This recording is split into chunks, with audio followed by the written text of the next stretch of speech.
High, আমি রূপসা, ইউটিউবের একদম নতুন একজন সদস্য। ভিডিওতে যাদের দেখছো এরা আমার ডান্স গ্রুপের মেম্বার। এদের মধ্যে অনেকের সাথেই আমি আমার জীবনের প্রায় 17টা বছর কাটিয়েছি। এখানে আমার নাচের ম্যামও রয়েছে, মিথুন রয় চৌধুরী, যার কাছে আমি সেই ছোট্ট থেকে নাচ শিখছি। ও হোক, তোমাদের তো বলাই হয়নি, আমি একজন ক্লাসিক্যাল ডান্সার। তো একদিন আমরা হঠাৎ করেই ঠিক করি যে আমরা একটা গার্লস ট্রিপ করব। আমি তো প্রচণ্ড এক্সাইটেড ছিলাম, কারণ এটা আমার লাইফের ফার্স্ট গার্লস ট্রিপ হবে। যেই কথা সেই কাজ, সেই মতোই আমরা 16ই মে বেরিয়ে পড়লাম বোলপুরের উদ্দেশ্যে। গ্রামের প্রাকৃতিক সৌন্দর্য উপভোগ করতে করতে আমরা যাচ্ছিলাম রিসর্টের পথে। তবে বলে রাখি, শুধুমাত্র ঘুরতে আসিনি, একটা কাজেও এসেছি, ওই ভিডিও শ্যুটের কাজে আর কি। রদ দেখে কলা বেজে একসাথে। এই যে এটা আমাদের রিসর্টটা কি সুন্দর দেখো, পুরো সবুজে ঘেরা, দেখলেই চোখটা পুরো শান্ত হয়ে যাচ্ছে। তোমাদের মধ্যে যে কেউ এসে 2-3 দিন এখানে আরাম করে ছুটি কাটিয়ে যেতে পারো, বেশ ভালো লাগবে।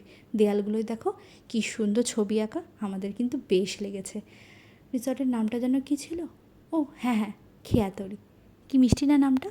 এই যে এটা হচ্ছে আমাদের রুম, চলো তোমাদের একটু রুম ট্যুর দিই। দেয়ালগুলোতে দেখো পুরো মাটির প্রলেপ দেওয়া, আর এই দেয়ালটাতে কি সুন্দর ছবি আঁকা। আমরা ওখানে আলোচনা করছিলাম যাতে রুমের ভেতরে 2-3টে শ্যুট করে নিতে পারি। এই যে ভিডিও করতে করতে নিজেকে একটু আয়নায় দেখিয়ে দিলাম, আমার নিজেকে আয়নায় দেখতে বেশ লাগে। লাঞ্চ টাইম হয়ে গেছে, প্রচণ্ড খিদে পেয়ে গেছে। ওদের কিচেনটা কিন্তু দারুণ ছিল, লাঞ্চটাও বেশ ভালো ছিল। পেট ভরে খেয়ে আমরা চললাম রুমের উদ্দেশ্যে। রেস্ট নিতে না, সাজুগুজু করতে। ওই যে বললাম শ্যুট রয়েছে তাই। আর একটা জিনিস দেখাই, তোমরা যারা ডান্সার তারা তো খুব ভালো করেই জানবে যে আমাদের যে কোনো রকম শ্যুটের আগে বা প্রোগ্রামের আগে আমাদের রুমের অবস্থা কী হয়। তারই একটা ছোট উদাহরণ দিলাম। রেডি হয়ে গেছি, নিজেকে নিয়ে আয়নায় একটু ঢং করছি আর কি। কী আর বলি। এই যে আমার নাচের ম্যাম এখন প্রচণ্ড সিরিয়াস মুডে রয়েছে, কেননা শ্যুট চলছে। আমার এই মুহূর্তে কোনো কাজ ছিল না, তাই একটু পাটা তুলিয়ে নিচ্ছিলাম।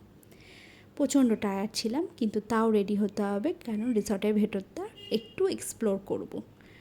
ভেতরটা বেশ সুন্দর ছিল, নিজের সাথে নিজের সময় কাটাতে বেশ ভালো লাগছিল। এই যে ডিনার এসে গেছে, ডিনারটা কিন্তু ব্যাপক ছিল।